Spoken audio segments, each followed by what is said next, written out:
বাংলাদেশের ইঞ্চি ইঞ্চি মাটি যতদিন পর্যন্ত রফিকুল ইসলাম বাঙালি সাহেবকে আল্লাহ হায়াত দিবেন, তার জীবন দিয়ে হলেও এই দেশের সার্বভৌমত্ব রক্ষা করবেন ইনশাআল্লাহ। আমরা একজন যোগ্য মানুষ পেয়েছি, যোগ্য নেতৃত্ব পেয়েছি।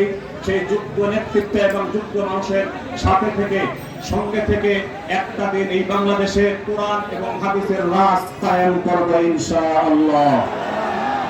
সম্মানিত হাজিরিন, আমি আপনাদের খেদমতে আবারও বলছি যে আজকের যিনি সম্মেলনের সম্মানিত সভাপতি মহোদয় ছিলেন, উনি আসতে পারেননি।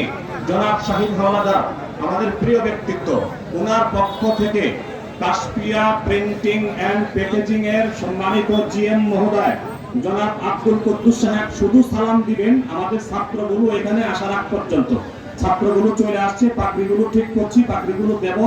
শুধু আব্দুল কুদ্দুস সাহেব, যার সহযোগিতা না বললেই নয়, আমাদের এই